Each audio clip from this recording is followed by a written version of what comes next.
Je me présente, Christine de Brognac, Grand Port Maritime de Dunkerque, donc en charge des stratégies durables et biodiversité donc, pour le port. Je suis très heureuse en fait d'accueillir la plénière du projet Dunes, enfin la plénière de restitution du projet Dunes ici au port de Dunkerque. Alors déjà parce que c'est la thématique en fait nous intéresse fortement, tout simplement parce que la mobilité des dunes hydrauliques au large peut forcément impacter le trafic maritime et puis tout ce qui concerne aussi les problématiques de dragage au sein des avant-ports. Et puis aussi parce que, en tant qu'ancienne opératrice Natura 2000 des Bords des Flandres, c'est un sujet qui m'intéressait et qui continue toujours de m'intéresser. Donc je suis très heureuse de vous accueillir ici aujourd'hui et je vais tout de suite laisser la parole aux organisateurs. Donc, bonjour, Thierry Garland, je suis responsable scientifique du projet Dunes et je suis directeur du département géologie marine du CHOM. Le CHOM s'intéresse beaucoup aux dunes depuis très longtemps. Je vous montrerai même des images de cartes faites dans les années 1800 sur la problématique des bancs à l'époque, mais aussi des dunes. Et on s'y intéresse effectivement pour des problèmes de sécurité de la navigation en particulier, mais aussi sur des problèmes d'enfouissement des engins explosifs ou ce genre de choses qui peuvent être masqués en fait par ces dunes.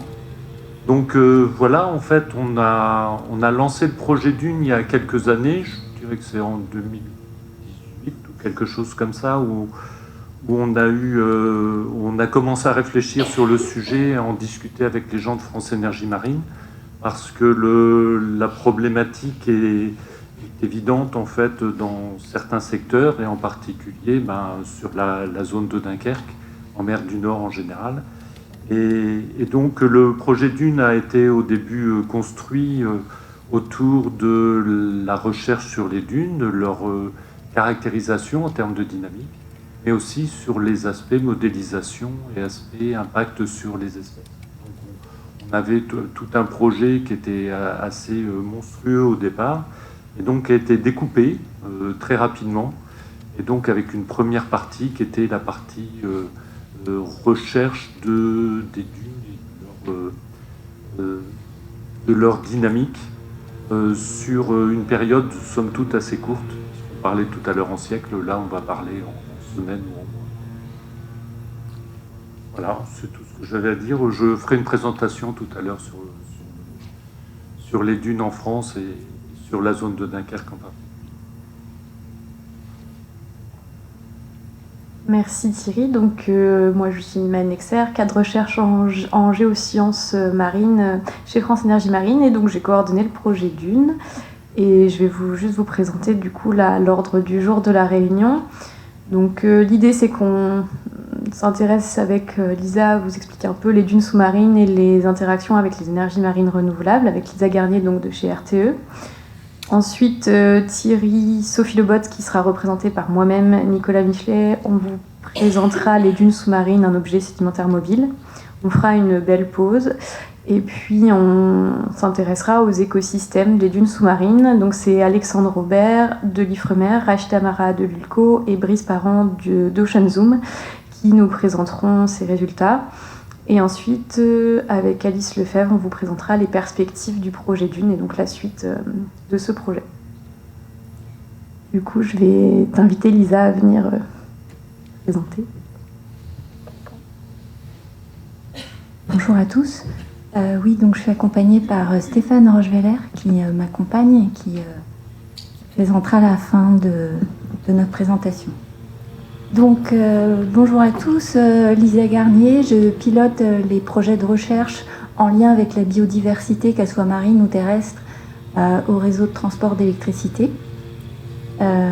Stéphane, tu peux te présenter peut-être ? Oui, bonjour, Stéphane Roverger de RTE, moi je suis au Centre national d'expertise du réseau, donc on sert d'appui technique au projet et moi je suis particulièrement sur les systèmes de liaison, donc sur les câbles. Alors, juste pour information, donc RTE en mer, donc c'est RTE développe le réseau électrique pour répondre aux besoins de la politique énergétique en France, et donc va normalement réaliser les raccordements offshore avec les fermes éoliennes offshore. Et à partir de l'appel d'offres numéro 3, donc qui se situe à Dunkerque, RTE aura aussi en charge la réalisation du poste électrique en mer. Donc RTE a une mission de service public et donc on recherche toujours l'optimum économique et environnemental au bénéfice de la collectivité. Donc je vous ai mis la carte de 2023 avec les différents projets qui sont en cours sur l'ensemble des façades.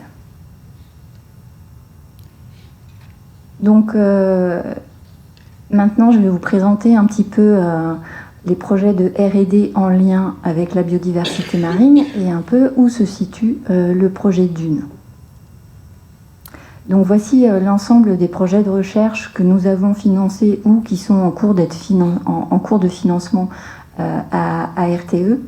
Donc vous voyez que ça dépend en fait un petit peu des phases dans lesquelles se situent les projets réels et opérationnels de raccordement. Donc vous avez la phase pré-travaux, la phase travaux ou la phase d'exploitation des différents projets et les différents effets qui peuvent être étudiés, que ce soit, ça peut être l'effet récif, ça peut être l'étude de l'impact des champs magnétiques sur les poissons par exemple. Bref, un ensemble de sujets, et Dune se situe dans la phase pré-travaux. Donc pour le moment, donc il n'y a pas eu de travaux et donc on est en amont. Donc pourquoi les dunes? Ben, tout d'abord, quand on finance des projets de R&D, généralement, c'est aussi dans un esprit de recherche. On peut étudier quelque chose d'un point de vue local, mais l'idée, c'est d'en tirer des conséquences qui sont généralisables, en fait. Donc, en effet, il y a des dunes sur Dunkerque. Donc, l'idée, c'est de comprendre une dynamique physique dunaire locale ou même biologique. Mais il y a plusieurs dunes qui sont réparties en France, et donc c'était aussi un intérêt de travailler sur Dune pour ces sujets-là. Ensuite, ça permettait, comme le disait tout à l'heure Thierry, de préparer d'autres projets, autant sur la connaissance de l'impact de la dynamique physique des dunes, mais ensuite la connaissance de l'impact des infrastructures sur la dynamique biologique. Donc, pour ce qui est des systèmes dunaires, en fait, il est important d'enrichir nos connaissances, notamment pour la pose et l'ensouillage des câbles, puisque les câbles vont être ensouillés dans le sédiment. Et puis aussi pour l'affouillement, puisqu'il va y avoir des structures comme les fondations du poste électrique en mer, et donc il peut y avoir du coup la sédimentation va affouiller autour des fondations. Donc ces structures doivent être étudiées pour bien comprendre en fait comment après les infrastructures vont évoluer dans ce sédiment. Pour ce qui concerne les systèmes biologiques, c'était mieux connaître l'ensemble des organismes vivants qui vivent dans ces écosystèmes très instables et très dynamiques que sont les dunes, et comprendre les réseaux trophiques de ces écosystèmes,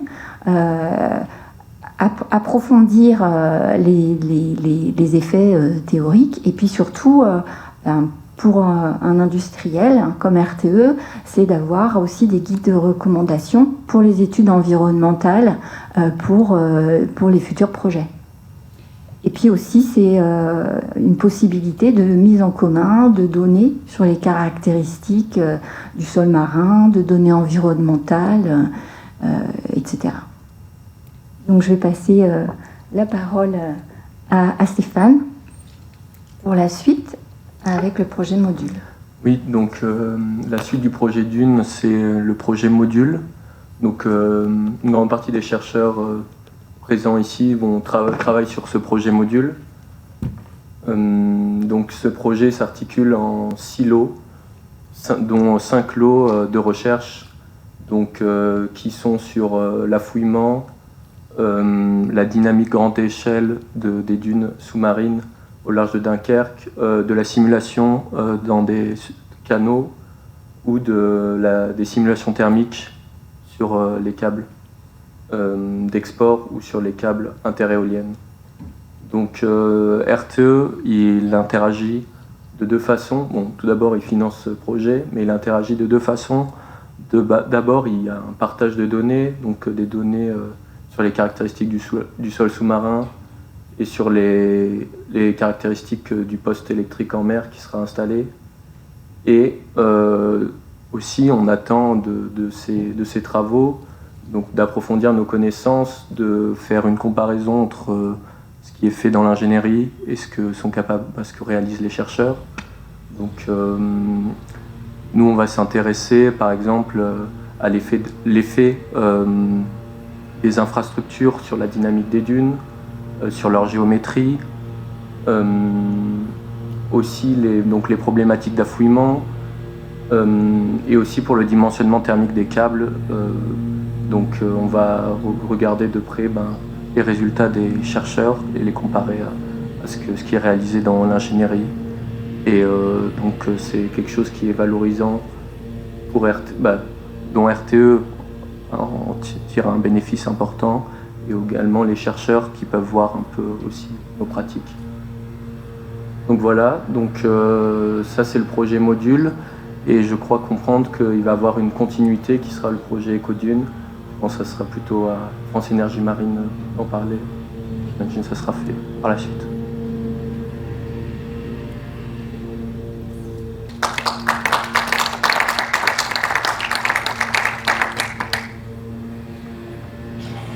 Donc, je vais vous présenter le projet Dune, France Énergie Marine et ses partenaires. Et juste après, on pourra échanger du coup vous pourrez échanger avec Stéphane, Lisa et moi. Oui, vous restez là. Je me représente pas, donc je voulais juste vous montrer un peu ce qu'était France Énergie Marine. Donc France Énergie Marine est l'institut de recherche nationale qui est dédié aux énergies marines renouvelables. Donc on a 65 collaborateurs en forte croissance, surtout avec les nouveaux projets qui vont se lancer. On est un institut depuis 2012 avec 6 millions d'euros de budget en 2021 par exemple. On a un siège à Brest et des antennes à Nantes et Marseille, et très prochainement une antenne en Normandie. Et on est un institut pour la transition énergétique qui est donc soutenu par les investissements d'avenir via l'ANR. Donc France Énergie Marine, c'est un partenariat public-privé. On ne serait rien sans nos membres associés, nos contributeurs, donc qui sont liés avec nous par une convention de recherche et développement. Donc on a 27 membres qui nous accompagnent au quotidien, des membres du secteur industriel comme RTE et EDF qui sont ici présents, et Total aussi. Des pôles de compétitivité, donc les pôles mer, Bretagne, Atlantique et Méditerranée. Des structures académiques et scientifiques comme le CHOM, l'IFREMER, qui sont présents aujourd'hui aussi, et l'OFB, je crois. Et des collectivités territoriales, région Bretagne, Normandie, Pays de Loire, région Sud et Occitanie. Donc on est une SAS, donc on est privé, avec un capital de 699 000 euros. Et on a un actionnariat à 50% privé et à 50% public. Notre feuille de route scientifique et technologique se découpe en 4 programmes de recherche et développement qui sont transversaux et complémentaires. Un premier programme, caractérisation de sites, qui va s'intéresser à la caractérisation des sites, donc les états de mer, le vent, mais aussi tout ce qui est processus hydrosédimentaire dont on va parler aujourd'hui. Un deuxième programme sur le dimensionnement et le suivi des systèmes, donc plutôt tourné vers les technologies, qui s'intéressent par exemple aux structures, aux ancrages et ainsi qu'aux câbles électriques. Donc ils font beaucoup de choses comme le couplage hydrodynamique, des jumeaux numériques aussi, du suivi en service. Ensuite, il y a le programme 3 sur l'intégration environnementale qui s'intéresse aux effets sur les compartiments de l'écosystème des parcs EMR. Et ils fournissent aussi des outils pour l'intégration environnementale. Donc pareil, le projet Dune vraiment fait partie de ce programme intégration environnementale. Et enfin, le programme 4 sur l'optimisation des parcs s'intéresse à l'architecture des fermes, à l'intégration au réseau et à l'installation et aux opérations de maintenance. Donc, je vais repartir sur nos dunes sous-marines. Les dunes sous-marines et les parcs éoliens en mer, c'est vraiment une question qui se pose pas seulement à l'échelle française, mais à l'échelle de la Manche et de la mer du Nord, où on a la plus grande concentration de parcs éoliens en mer au monde.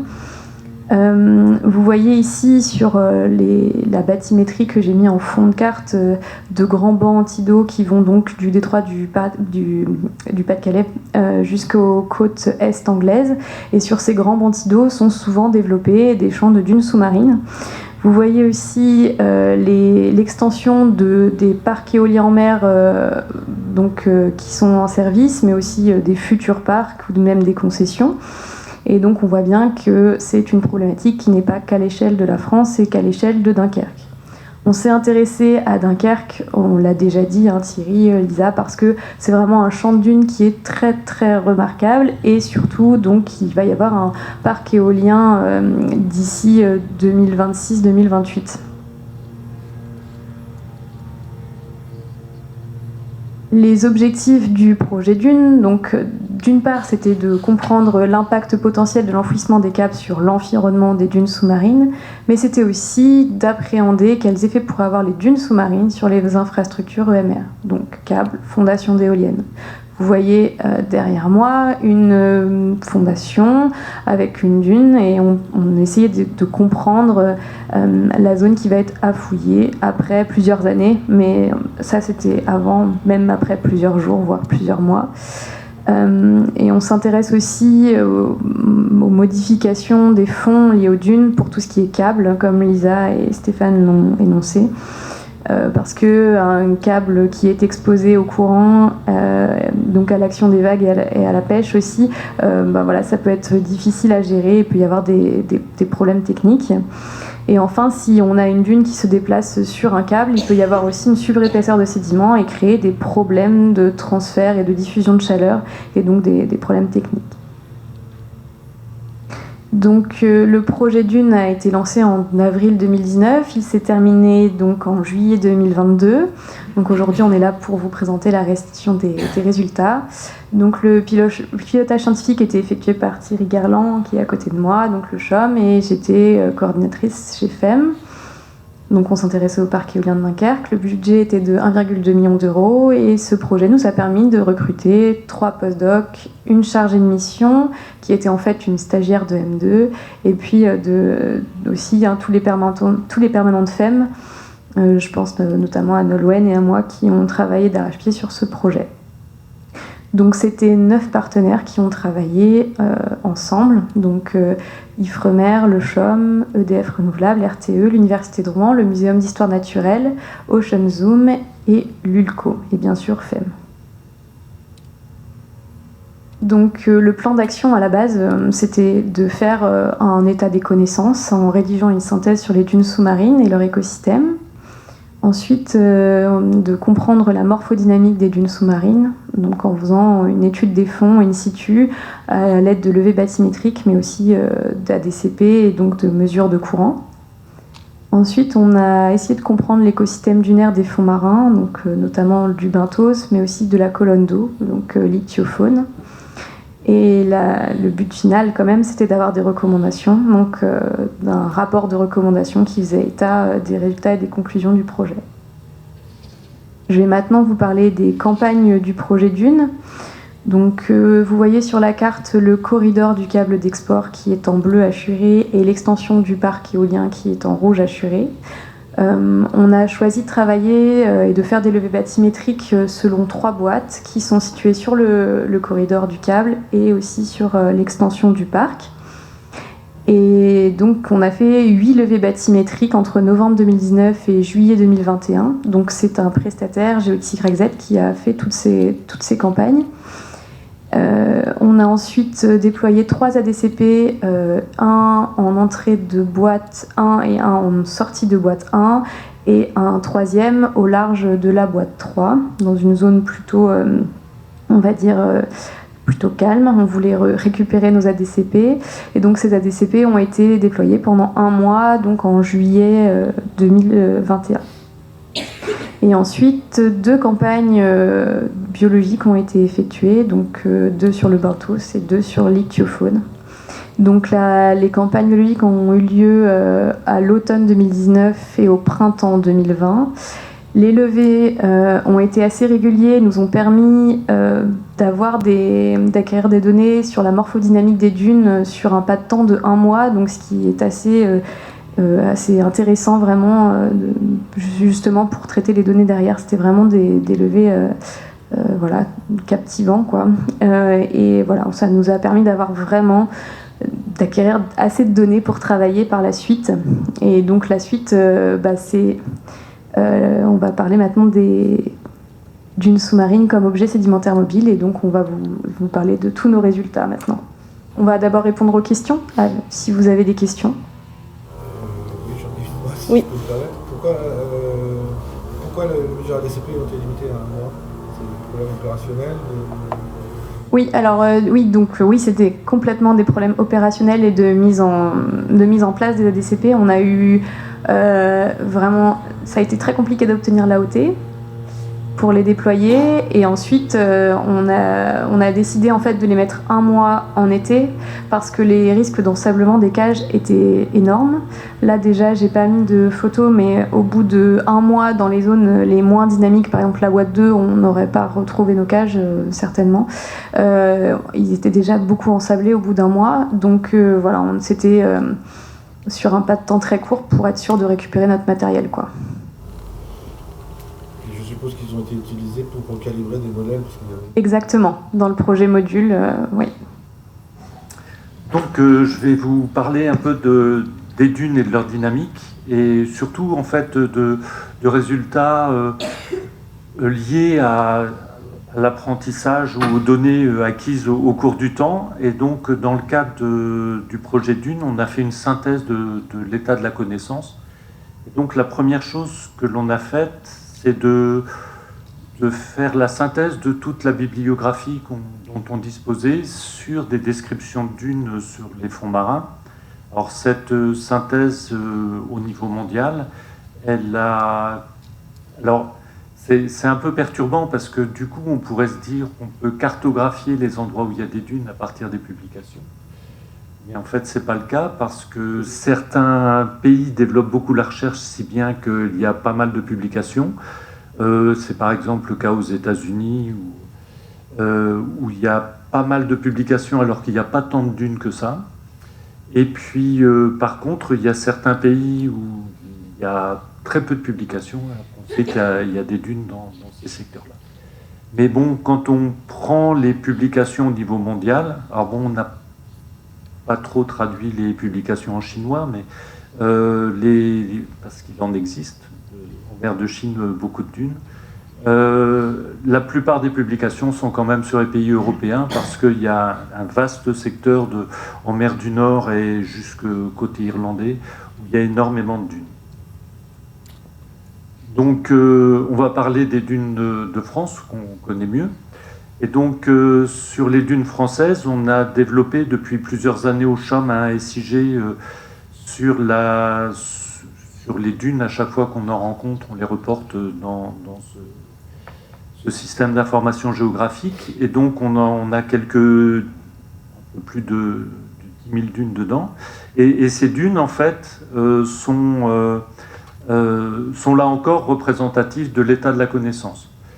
Donc il y a plein de secteurs où on sait qu'il y a des dunes, mais où on n'a pas encore de données, et donc ça progresse gentiment.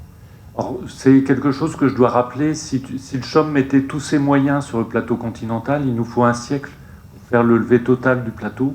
Donc d'ici qu'on ait la connaissance de toutes les dunes, il faudra attendre encore. Et il y a des dunes, par exemple, à quelques dizaines de kilomètres de Brest, qui ont été découvertes il y a moins de 5 ans. Donc on a encore beaucoup de choses à apprendre en multipliant les levées.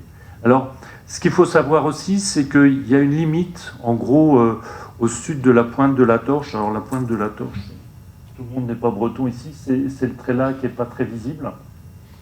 Et donc au nord de cette zone, en fait, on va avoir des dunes. Alors elles se poursuivent en Angleterre, mais c'est le problème des Anglais. Et jusqu'à la frontière belge. Et donc au sud de la pointe de la Torche, eh ben, les casses sont somme toute assez rares. Elles sont limitées aux secteurs où il y a des forts courants.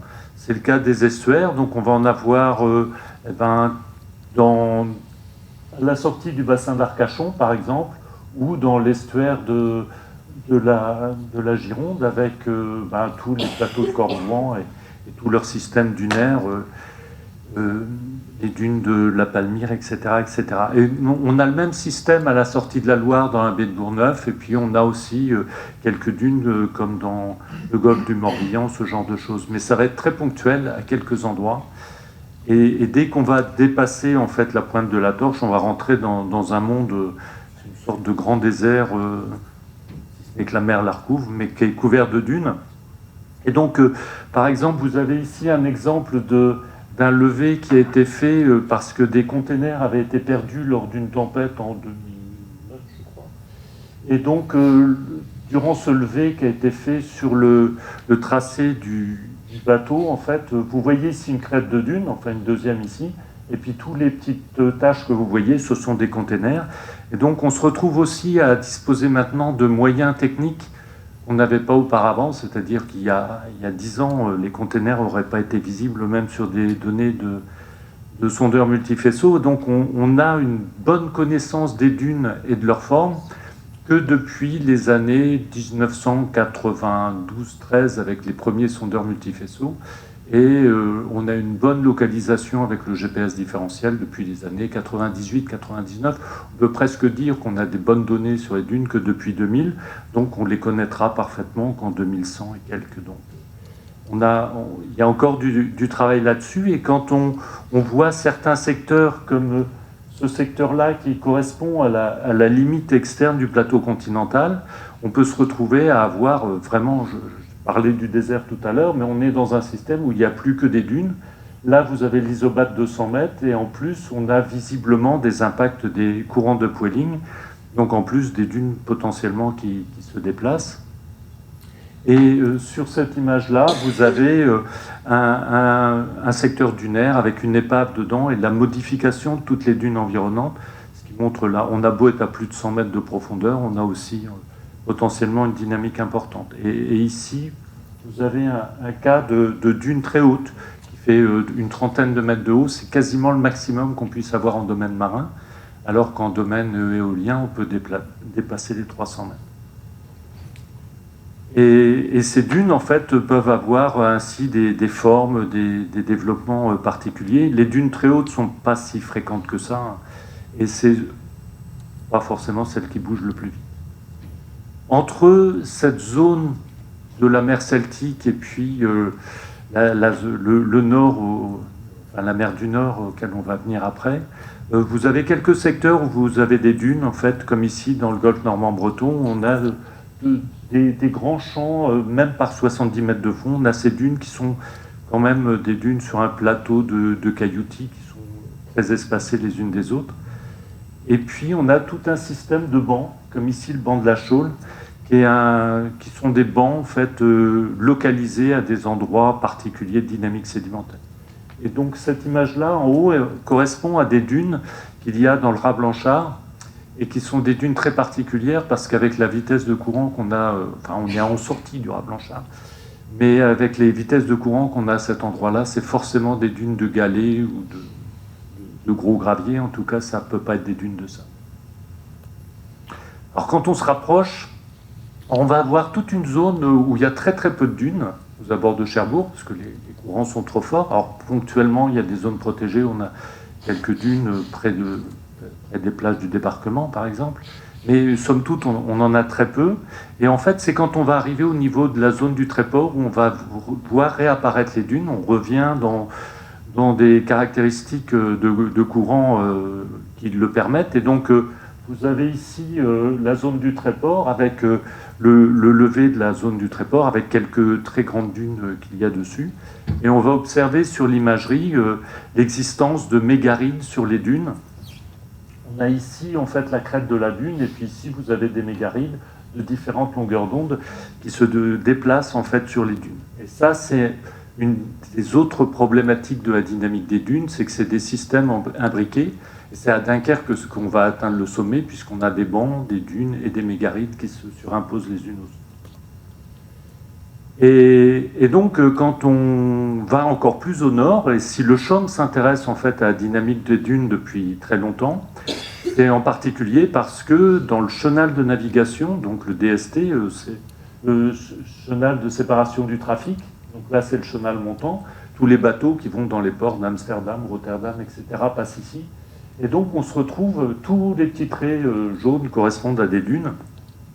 Et donc on se retrouve dans un secteur où il y a énormément de dunes, et ces dunes ont beau être à des profondeurs qui sont de l'ordre de 30-35 mètres, se déplacent.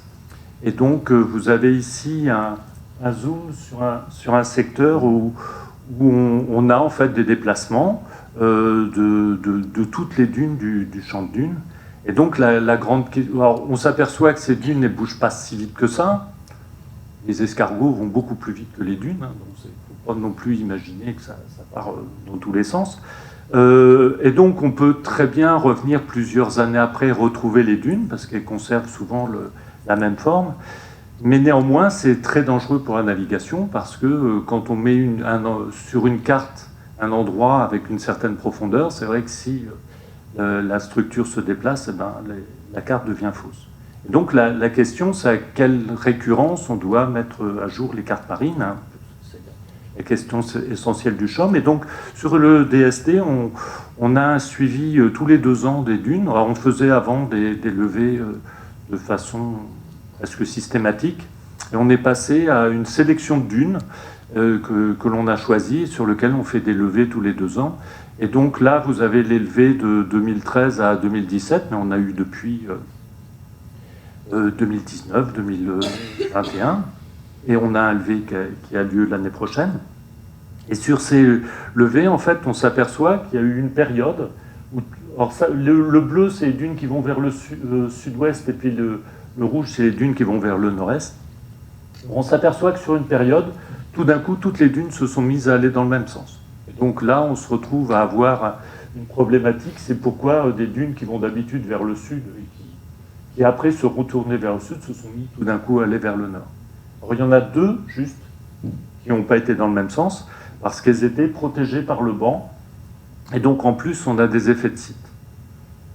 Alors, bon, les déplacements, du coup, si vos dunes vont un jour dans un sens, un jour dans l'autre, peuvent s'annuler, donc on peut très bien se retrouver à avoir une sorte d'équilibre. Et donc peut-être que c'est pas si grave que ça pour la sécurité de la navigation. Si vos dunes elles vont dans un sens et puis elles reviennent au même endroit, il suffit de représenter sur la carte une délimitation assez large pour permettre le mouvement de vos dunes. Néanmoins, en fait, il y en a quand même une qui a un déplacement moyen de 26 mètres par an. Et puis on a du côté de Calais une dune qui fait du 53 mètres par an, qui est une dune en forme de barkhane qui va très vite. Et donc il y a quelques dunes qui posent quand même problème. Mais il y en a qui se déplacent avec des moyennes de 2,5 mètres par an. Vous êtes tranquille sur votre carte marine. Votre carte, elle est bonne pour quelques décennies. Alors, le plus gros problème en hydrographie, en fait, c'est que on s'est toujours intéressé aux déplacements horizontaux, et puis on s'était très peu intéressé aux déplacements verticaux. Et avec ces levées faits tous les 2 ans, et du sondeur multifaisceau, on a une très bonne résolution. Et tout d'un coup, on s'est aperçu que nos dunes, elles avaient aussi des changements de hauteur qui pouvaient être importants. Ainsi, la dune 12 a doublé de hauteur en 4 ans. Et du coup, ça, c'est un vrai problème pour l'hydrographie, parce que quand vous allez mettre une sonde sur votre carte marine, eh ben, elle peut changer de plusieurs mètres, ce qui n'est pas du tout conforme aux normes hydrographiques. Et Donc là, c'est un vrai problème pour la sécurité de la navigation, peut-être plus grave encore que les mouvements horizontaux qui, comme je le disais, on est quand même à d'assez grande profondeur et il suffit de faire des levées régulièrement, mais pas trop souvent en fait, pour arriver à suivre les mouvements. Alors pour compléter la complexité des choses, eh bien, on s'est aperçu aussi qu'en faisant juste de la modélisation du frottement au fond, que, en définitive, vous aviez des sens, des sortes de chenaux de navigation de vos dunes sur le fond marin, avec des endroits en fait où il y a des retournements, et puis donc toutes les flèches en bleu, c'est vos dunes qui vont vers le sud, et puis toutes les flèches en rouge, c'est celles qui vont vers le nord. Et donc c'est pas aussi simple de dire elles se déplacent. En plus, elles peuvent varier en hauteur, mais en plus, on ne peut pas dire dans telle région toutes les dunes vont dans le même sens. Donc c'est un système complexe et qui est pas facile en fait à gérer. Et ça fait très longtemps que les hydrographes s'y intéressent. Alors j'ai essayé de remonter assez haut quand même. Et donc je suis arrivé en octobre de 1802, donc on est il y a 220 ans, avec les premiers levés de Baud-en-Beaupré sur Dunkerque. Alors pas les premiers, ils étaient déjà venus en fait quelques décennies avant, mais ils sont revenus en fait, ils ont fait la topographie, puis ils ont fait les levées. Et là vous voyez en fait la technique, on a un banc et puis on va aller faire les profils sur le banc pour bien le délimiter. Et donc ça c'est les travaux en 1802, et puis ça c'est la carte publiée en 20 ans plus tard, et 18 ans plus tard, qui représente en fait la première carte bathymétrique de la région de qualité. Alors il souligne quand même qu'il y a quelques problèmes sur la position. Alors ils disent que sur les bancs les sondes sont bonnes, mais que par contre il y a quelques problèmes sur les pentes des bancs où là c'est plus compliqué à gérer. Toujours est-il qu'on se retrouve quand même à avoir des bathymétries anciennes et qu'on a, enfin je dirais, c'est des connaissances historiques. Alors c'est vrai qu'avec le sondeur multifaisceau, ça change tout quand même. Parce que là, au lieu d'avoir juste les bancs, on voit en plus les dunes qu'il y a dessus. Donc là, c'est la zone EMR de Dunkerque, où on voit très bien, les bancs qui sont ici en rouge, les crêtes de dunes. Et puis ici, une structure particulière qui n'existe qu'à Dunkerque. D'ailleurs, je n'ai jamais vu ça ailleurs. Et puis des petites dunes qui peuvent se promener sur les bordures des bancs. Et donc, on va être capable de faire une cartographie des dunes en fonction de leur hauteur. Donc, ce sont les traits bleus qu'il y a ici. Sur les bancs qui sont ici, les zones en jaune. Mais on va avoir aussi des mégarides qui se déplacent sur ces dunes et ces bancs. Et donc, on a distingué 3 types de mégarides qui ont des longueurs d'onde qui doublent à chaque fois, en fait. C'est de l'ordre de la dizaine de mètres, la vingtaine de mètres et de la quarantaine de mètres. Et ces structures, en fait, sont surimposées sur les dunes et sur les bancs. Et donc, comme je le disais, en termes de dynamique sédimentaire, c'est quand même un sujet très très intéressant, parce qu'on se retrouve à voir toutes les structures à voir ensemble. Et ces dunes et ces bancs vont impacter d'un côté l'épaisseur de sédiments, ça c'est si on veut forer pour aller mettre les éoliennes, et du coup il y a des endroits où l'épaisseur est très importante, mais d'autres endroits où on se retrouve à avoir quasiment la roche à nu, il y a toujours un petit plaquage de cailloutis sur le fond.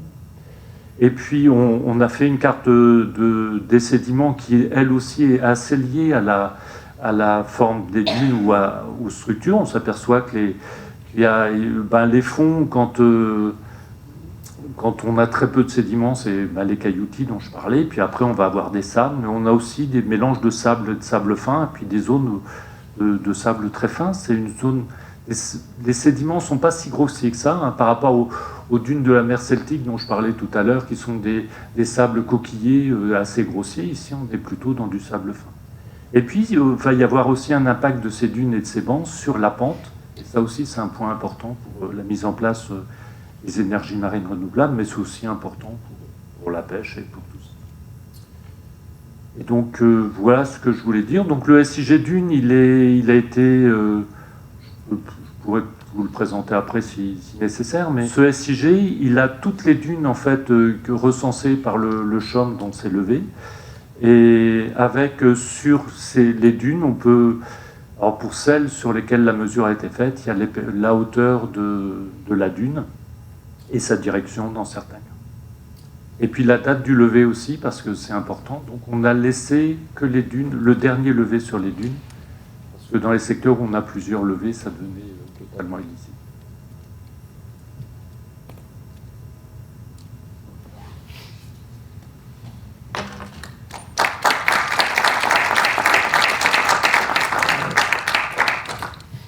Je peux peut-être dire un dire.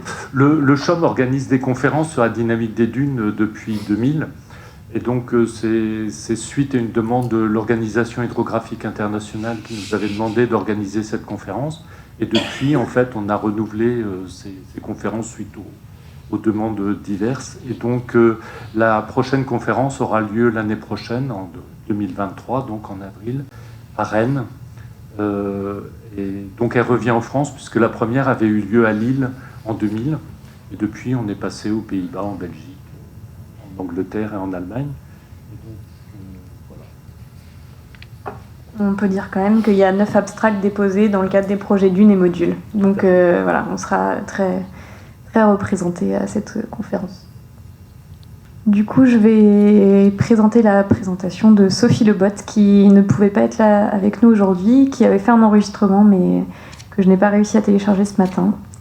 Donc, je vais essayer de retranscrire au mieux ces résultats. Donc, c'est les résultats de Mathilde Barry, en fait, qui était notre stagiaire et chargée de mission chez France Énergie Marine, que j'ai co-encadré avec Sophie. Et donc Nicolas Michelet et Olivier Blancpain aussi de France Énergie Marine et Thierry Garland du CHOM donc ont participé à cet encadrement. Donc elle s'est intéressée du coup à l'analyse morphodynamique des dunes par morphométrie, migration et calcul aussi des flux sédimentaires. Je ne vais pas revenir dessus, mais Thierry déjà a pas mal exposé un peu les courants de marée. Donc vous avez ici derrière moi la rose des courants de marée qui ont été mesurés donc, dans le détroit du Pas-de-Calais. Donc les courants au niveau de Dunkerque sont plutôt sud-ouest orientés, les courants de marée sont plutôt orientés du sud-ouest vers le nord-est. La rose des vents, du coup, vous l'avez également ici. Les vents sont plutôt sud-ouest, nord-est aussi, hein, toujours cette orientation. Et puis les houles, Nicolas pourra en parler bien plus que moi, sont plutôt orientés aussi, pareil, avec cette direction sud-ouest vers le nord-est. Je vais vous montrer maintenant quelques levées bathymétriques donc, de nos 3 boîtes qui datent de mars 2020.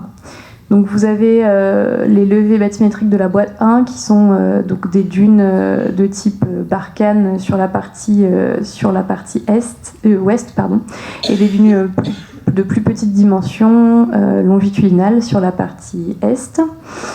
Donc cette boîte 1 est située dans le chenal de navigation d'accès au port de Dunkerque.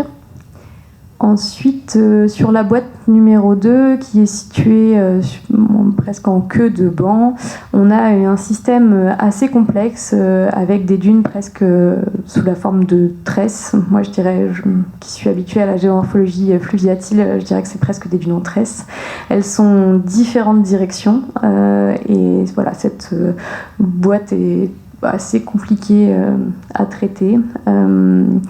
Et puis enfin la boîte 3 qui est située au niveau du poste électrique en mer, donc à la fois dans le parc éolien et dans le corridor du câble d'export. Ce sont des dunes plutôt longitudinales et vous voyez sur ces 3 boîtes qu'il y a des plus petites dunes qui sont surimposées sur ces grandes dunes. Donc quand j'ai reçu les premiers levées bathymétriques du coup sur la boîte numéro 2 notamment, donc les premiers levées, là je vais vous parler des levées de novembre, de mars et d'avril 2020, et ben j'étais assez surprise de voir vraiment de gros changements en très peu de temps. Donc entre novembre 2019 et mars 2020, on a enregistré, si je regarde uniquement la première crête de dune ici, un déplacement de cette crête de dune de 61 mètres vers l'est, avec une accrétion ou une érosion, donc là une accrétion de 0,3 mètres du coup. Et donc sur cet enregistrement, on a l'enregistrement d'un hiver assez classique, avec plusieurs épisodes de forts coups de vent, notamment en février 2020, on a eu des épisodes avec presque 110 km/h 4 fois, et des marées d'extrême niveau aussi, de coefficient 108 au mois de février. Ensuite, j'ai regardé les levées de mars et avril j'ai comparé les levées de mars et d'avril 2020. Et là, on a un déplacement vers l'ouest donc de notre dune. Donc on a une inversion de la migration de 43 mètres. Et donc entre ces levées de mars et d'avril 2020, on a eu un fort coup de vent orienté nord-nord-est et avec une marée d'extrême niveau d'un coefficient de 117. Et donc voilà, c'était assez surprenant. Et si on regarde la somme des deux, entre novembre 2019 et avril 2020, on a un déplacement vers l'est de 18 mètres. Donc c'était pour vous montrer que vraiment c'est important quand même de faire des levées réguliers et surtout des levées après les forts coups de vent, notamment de nord-est, parce que les dunes réagissent très fortement. Donc là, j'ai fait des analyses à partir de levées bathymétriques et de profils, mais on a décidé avec Mathilde Barry et Sophie Lebotte d'aller un petit peu plus loin et de calculer des flux sédimentaires par dune tracking pour avoir vraiment des valeurs associées au déplacement de ces dunes. Donc c'est tout le travail que Mathilde a fait. Elle a commencé d'abord par cartographier les dunes, donc leurs crêtes et leurs creux.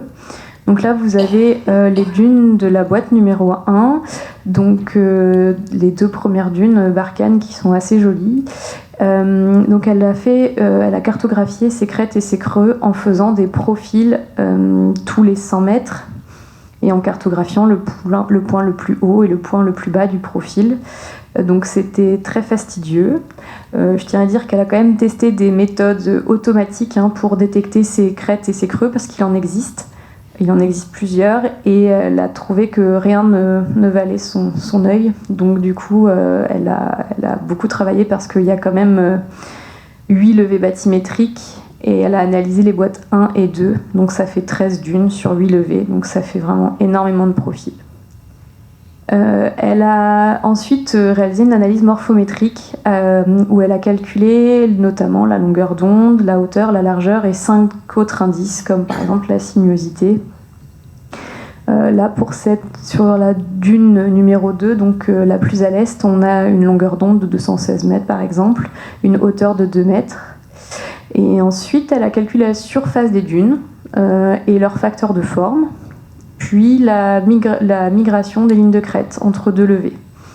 Donc là, par exemple, elle a trouvé une migration de 37,2 mètres par an, donc là en moyenne, donc de novembre 2019 à juillet 2021. Elle a, avec tous ces paramètres, estimé des flux sédimentaires, donc vous avez la formule qui est notée ici. Et donc là, par exemple, pour la dune numéro 2, on a un flux sédimentaire moyen de 36,72 tonnes par mètre par an. Et donc elle a fait ça au global. La conclusion, c'est qu'au global, sur les deux boîtes et les 8 levées, on a une migration des dunes qui est plutôt vers l'est. Ensuite, pour la période dont je viens de vous parler, entre mars 2020 et avril 2020, donc on a eu, comme je vous l'ai dit, une marée avec un coefficient de 117 et un coup de vent de nord-est.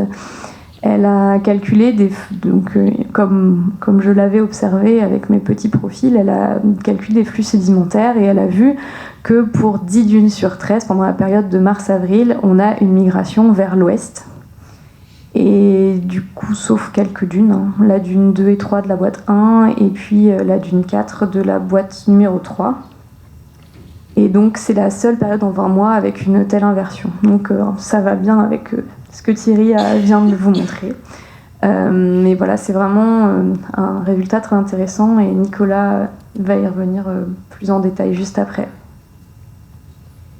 Donc elle a fait toute cette analyse morphométrique et elle a fait toute une analyse statistique à partir de tous ces indices morphométriques qu'elle a calculés, à partir d'ANOVA et de Statis. Et elle a pu en dégager des variabilités spatiales, intra- et interdunes, mais aussi des variabilités temporelles. Et ça lui a permis de faire une conclusion sur la réponse morphodynamique des dunes aux conditions de forçage hydrodynamique.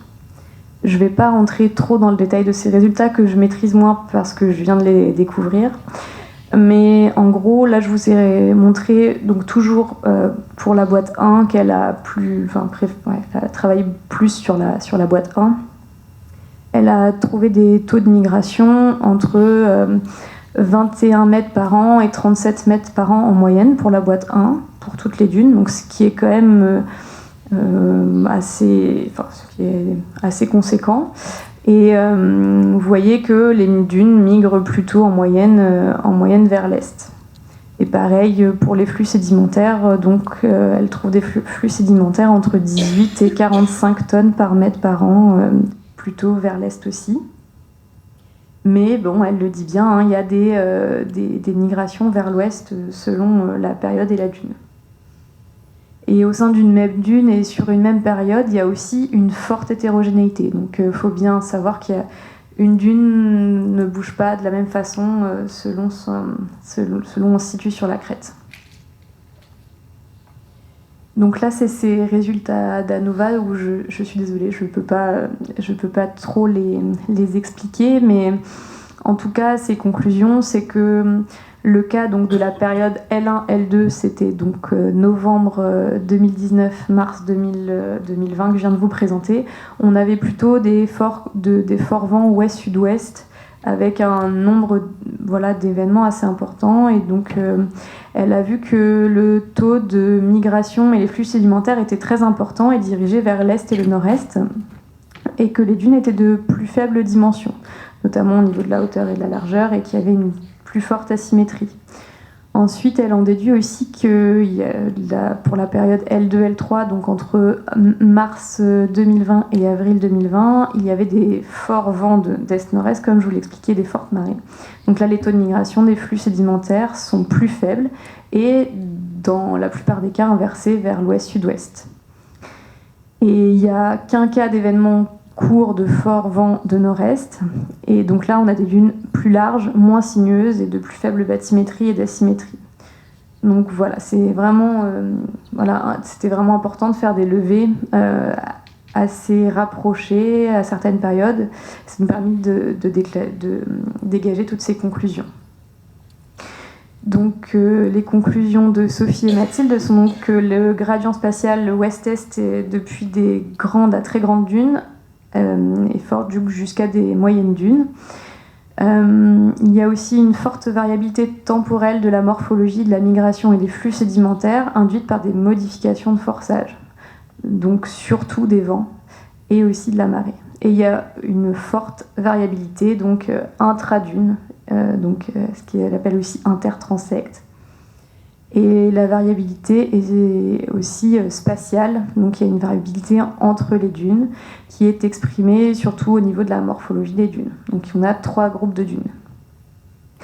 On a quand même une réponse morphodynamique commune des dunes aux modifications des forçages, et les paramètres morphologiques sont plus sujets, la hauteur, la largeur et la longueur d'onde sont beaucoup plus sujets à la variation que d'autres, comme la sinuosité, la symétrie, la bathymétrie, qui n'évoluent pas forcément dans le même sens.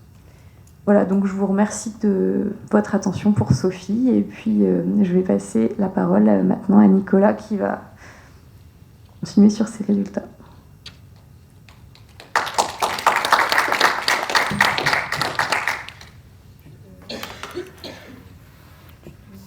Alors bonjour à tous, je vais commencer par me présenter. Donc, je suis Nicolas Michelet, ingénieur de recherche à France Énergie Marine.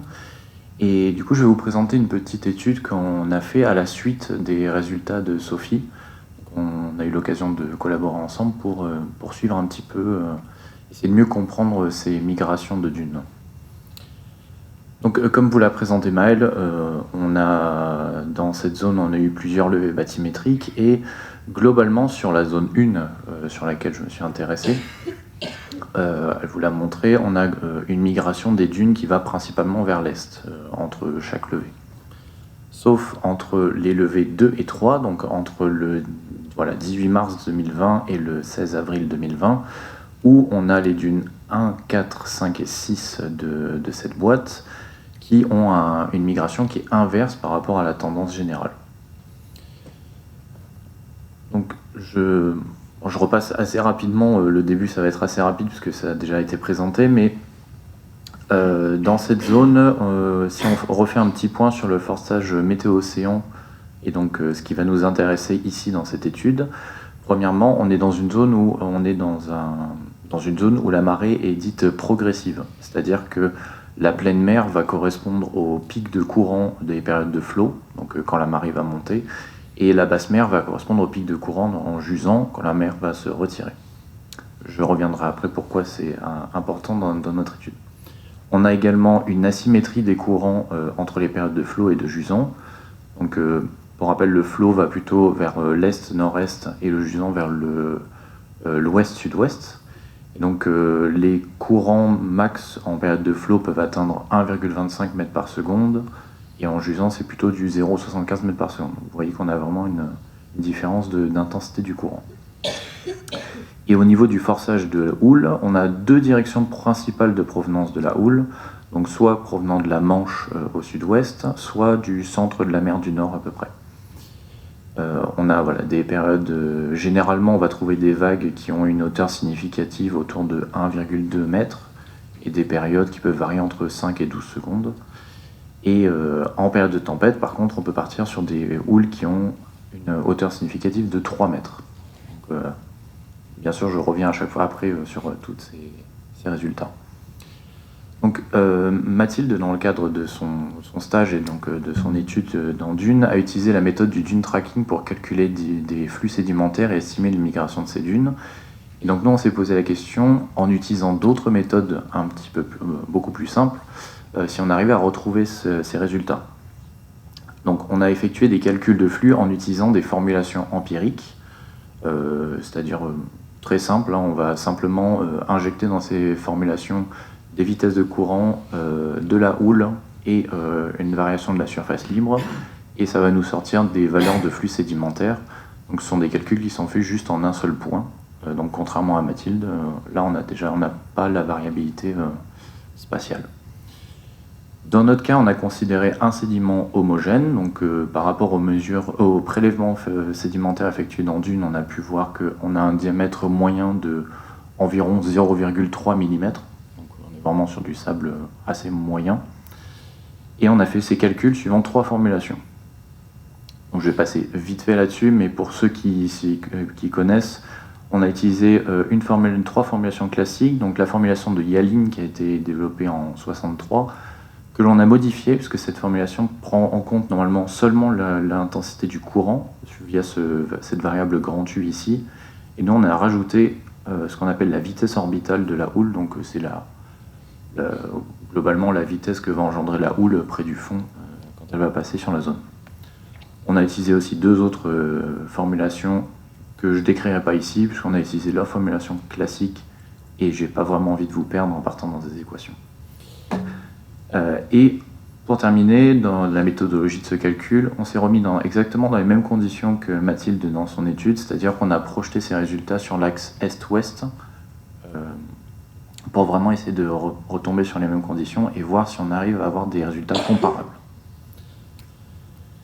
Donc pour commencer, on a effectué d'abord ce calcul dans un cas réaliste, c'est-à-dire qu'on a pris une évolution, des time series de courant et d'évolution de surface libre qu'on a extrait d'un modèle de l'Ifremer qui s'appelle MARC, avec un pas de temps de 1 heure, et donc vous avez ici l'évolution de l'intensité du courant. Donc on voit vraiment la différence entre les pics de flot où là le courant monte jusqu'à 0,4 m par seconde et pic de jusant à 0,2 m. Je précise que ça, c'est le courant à 0,2 mètres au-dessus du fond, donc on est vraiment très très proche du fond. C'est pour ça que les valeurs sont assez faibles. Donc on a extrait ça sur un point avec une profondeur à peu près équivalente à la profondeur moyenne des dunes, donc environ 16 mètres. Et on a fait la même chose avec un modèle de houle cette fois, et là vous avez par exemple la variation de la hauteur significative que l'on a ici. Donc pour commencer, avant de passer aux résultats des différentes formulations, on a un premier calcul qui se fait, donc le frottement induit sur le fond par le courant, que vous avez ici en bleu, celui induit par la houle, que vous avez en jaune, et la houle c'est en orange, et le frottement total, qui est la composition des deux, qui n'est pas simplement une addition, c'est un peu plus compliqué, c'est pour ça que on ne retrouve pas si on fait l'addition des deux. Et du coup, on voit clairement déjà sur cette image que l'influence du courant ne va pas être significative dans le transport sédimentaire, en tout cas ici. Puisque dans cette période-là, entre le 9 et le 14 avril, on est sur un coefficient de 116 de marée, donc quasiment le maximum qu'on peut savoir, et on a un frottement sur le fond de à peu près 0,4 newton. Alors que si on se met dans une période de tempête où là on a des hauteurs significatives de houle qui montent jusqu'à plus de 2 mètres, on a un frottement sur le fond qui monte à presque 1,2 newton. Vous voyez que clairement déjà on peut écarter le courant pour expliquer l'inversion de migration des dunes. Puisque, voilà, donc ici on passe sur les résultats des calculs de flux suivant les trois formulations. Et première chose à noter déjà, avec ces trois formulations, on retrouve bien une inversion de la direction de migration, donc notée ici par des valeurs négatives, mais le résultat des calculs est toujours positif. Et ici, alors pour rappel, Mathilde retrouvait des valeurs à peu près équivalentes à ça, ce qui est déjà assez fort, suivant ces deux formulations, de retomber sur des mêmes ordres de grandeur. Ce qui est déjà vraiment bien. Donc on a des résultats qui sont en accord avec le dune tracking. Et petite chose à noter, la modification de la formulation d'Yalim, qui bien qu'elle soit assez simple, est assez cohérente avec d'autres formulations de Van Rijn par exemple. Donc maintenant, on a réussi à recréer les résultats du dune tracking qui ont été obtenus. On a essayé aussi de savoir pourquoi, justement, on a cette inversion de migration. Donc je vais juste revenir en arrière une petite seconde. Comme vous pouvez le voir ici, on a des max de frottement sur le fond, et contrairement à ce qu'on peut penser, en fait, ces max ne correspondent pas au maximum de hauteur significative des vagues. Mais en fait, ces maximums vont correspondre surtout au moment où la mer sera le plus bas, donc à la basse mer. Et du coup, pour essayer d'illustrer ça, on a fait un cas idéalisé où on a recréé un signal de marée tout simple, donc un signal sinusoïdal vraiment très idéalisé, pour un coefficient 95, donc un coefficient de Vivo moyenne. Une houle que l'on a mis constante sur l'intégralité de ce cycle de marée, qui est en adéquation avec la période de tempête que l'on a vue, donc avec un HS de 2 mètres et une période de 6 secondes, et une direction de provenance, donc nord-est, pardon. Donc ça provient de la mer du Nord, hein, concrètement. Et on a effectué ce calcul avec la formulation de Van Rijn. Pour simplifier, on a pris une seule.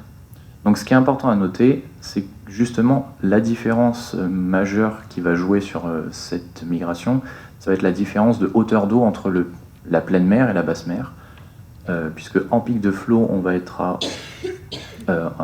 la différence entre les deux va être de 4,4 mètres de profondeur d'eau. Et comme vous pouvez le voir ici sur cette figure, le frottement total, le frottement en période de jusant, donc qui est le deuxième pic ici, est presque 2 fois supérieur à sa période de flot. Et pour rappel, en période de flot, on a des courants qui sont quand même plus importants.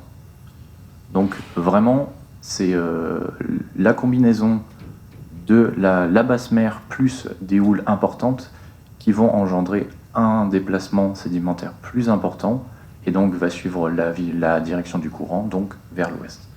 Et donc c'est vraiment ça qui va venir expliquer ici cette inversion de migration à cette période-là, en tout cas. Enfin, première explication, en tout cas. Comme vous pouvez le voir ici, pour terminer très rapidement, par exemple, les flux sédimentaires, vous avez les flux instantanés. Vous voyez, en période de flot, on est à peu près sur du 0,8 m3 par mètre par seconde, alors qu'en période de jusant, on est presque à 3 fois cette valeur-là. Donc vraiment, on a vraiment une dune qui va beaucoup plus aller vers l'ouest à ce moment-là. Pour terminer, et je ne vais pas trop m'attarder dessus, on a essayé de voir un petit peu à partir de quelle hauteur de houle on pouvait avoir justement cette inversion. Donc on a fait plusieurs cas idéalisés avec 2 coefficients de marée, 45-95, une houle de période 6 secondes qui est quasiment la moyenne qu'on a sur toute la période que je vous ai montré tout à l'heure, et on a fait varier la hauteur significative entre 0 et 1 mètre, et on a pu constater que dans ce cas, dans ce genre de configuration, à partir d'un HS de 0,47 mètres, on commence à vraiment avoir cette inversion, puisque là vous avez les flux sédimentaires, et donc à partir de cette valeur-là, quel que soit le coefficient de marée, en tout cas par rapport aux deux qu'on a utilisés, on a un flux sédimentaire qui bascule vers l'ouest. Voilà, donc globalement, conclusion de cette étude que je vais faire très très rapide, on a réussi à retrouver, grâce à ces formules empiriques, les résultats du dune tracking. La modification d'Yaline, oui j'en suis assez content, donne des résultats qui sont très cohérents avec la formulation de Van Rijn. Et donc vraiment l'influence majeure qu'on a notée pour expliquer cette inversion de direction de migration, c'est une forte houle couplée avec un pic de jusant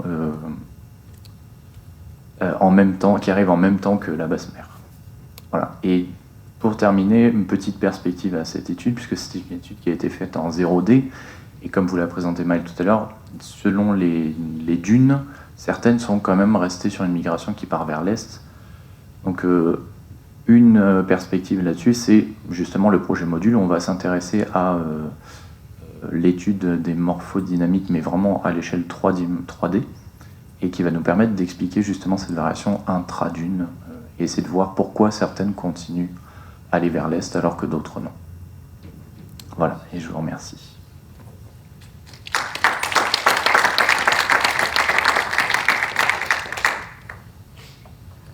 Du coup, si vous avez des questions pour nous trois, n'hésitez pas. Tu pars sur une marée symétrique dans ce cas-là? Alors en termes de durée, non, la marée n'est pas symétrique. On a une période de flot qui est plus courte que la période de jusant. Et le pic de vitesse de flot par rapport au jusant est par contre symétrique?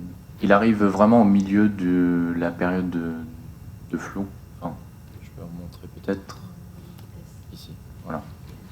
Donc le pic de flot arrive vraiment au moment de la pleine mer, alors que la période de flot dure à peu près 5h30. Donc si on coupe ici, là à peu près. Alors que la période de jusant dure 7 heures.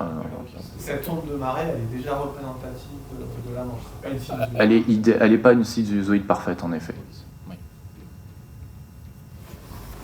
C'est super intéressant. Mais dans toutes vos boîtes, là, vous considérez le sédiment, même granulométrie, même densité, il n'y a pas de modification dans toutes vos modélisations? Non, je peux... Vas-y pour la modélisation. Je peux peut-être commencer. Donc, dans la boîte 1, les prélèvements ont montré qu'au niveau de la granulométrie, on est sur un sédiment qui est très homogène. On n'a pas des variations très significatives qui doivent vraiment être prises en compte dans la modélisation. J'ai une question un peu piège pour Thierry. Est-ce qu'on a une définition claire de ce que c'est une dune, une mégaride, un banc? Non, il faut demander ça à Alice, elle va présenter ça à Maride. C'est mon abstract pour le prochain Maride. Merci, moi.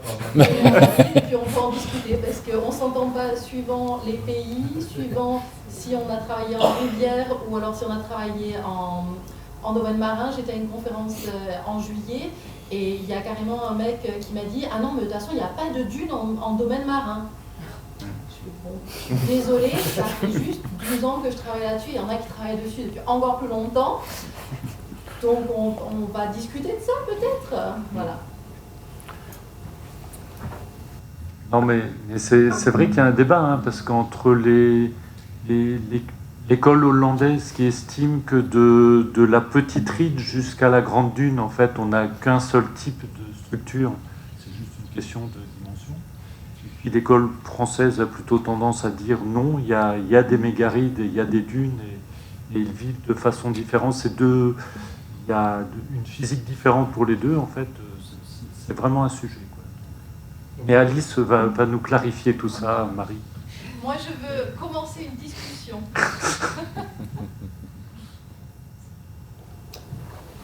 J'avais une question, d'ailleurs c'est Thierry, je crois, qui avait montré que certaines dunes avaient une accrétion, parfois de plusieurs mètres. Et je me posais la question d'où viennent ces sédiments. Et comme c'est des dunes qui sont assez côtières, est-ce que vous prenez en compte un petit peu ce qui se passe sur le littoral en termes d'aménagement Est-ce qu'il y a des effets qui... Là, on rentre dans quelque chose d'encore plus compliqué. On attend des modélisateurs qui soient capables de nous dire quelles sont les relations entre le large et la côte, etc.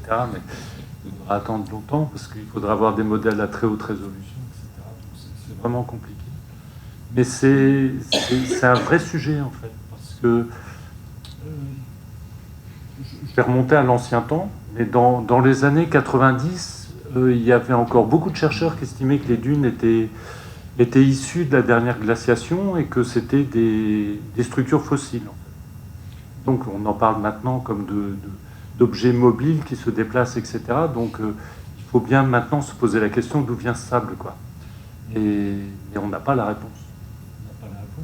En fait, c'est sans doute le sable déposé à la fin des dernières glaciations qui est remobilisé pour se structurer en dunes et qui se déplace. Et comme je montrais la carte en 1802, les bancs ils étaient déjà là, ils ne se déplacent pas tant que ça, donc peut-être que les bancs aussi fournissent en fait le sable qui est ces dunes qui se déplacent dessus, etc. C'est compliqué, comme en sédimentologie sur l'actuel, on n'a pas de moyen de datation, parce que si on prend n'importe lequel de ces sables, en fait les coquilles elles datent de 20 000 ans, de 10 000 ans ou de la semaine dernière, et elles ont toutes à peu près la même tête, et donc on est incapable de dater ça. Donc c'est juste par la modélisation, par les flux sédimentaires, etc., on va être capable au bout d'un certain temps de dire d'où part le sable, où il va, et donc de pouvoir expliquer ça. Donc, le sable que nous avons ici, en fait, part en Belgique, donc on laissera à Vera le soin de nous dire les quantités de sable qui arrivent de France sur le plateau belge. Mais c'est vrai qu'on pourrait se poser la question, si en France on se met à prélever beaucoup de sable, est-ce qu'il ne va pas y avoir de l'érosion côtière en Belgique C'est un sujet compliqué quand même. Il n'y a pas de réponse simple et il n'y a pas de modèle permettant de donner une réponse. Globalement, on voit que les dunes se déplacent vers l'est, mais est-ce qu'on voit l'apparition de nouvelles dunes à l'ouest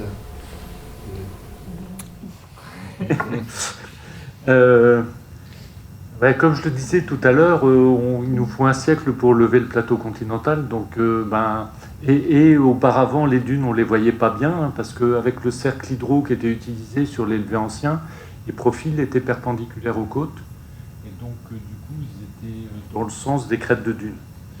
Donc, les dunes étaient vues ou pas vues, et puis il y avait des petits reliefs qui avaient été observés. Il n'empêche qu'on était incapable de cartographier. On n'a pas de cartographie des dunes avant 1980, en fait. Et donc on pourrait se dire qu'on n'a pas trop de preuves de... Alors, des dunes, on ne voit pas les dunes apparaître, en fait. On voit des dunes qui rentrent dans notre champ de vision, mais elles sont déjà créées auparavant.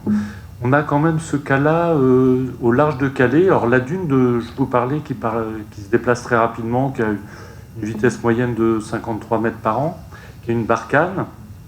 Et en définitive, on l'a observé au CHOM parce qu'il y avait une épave qui avait été cartographiée dans les années 70 et qui était mal localisée.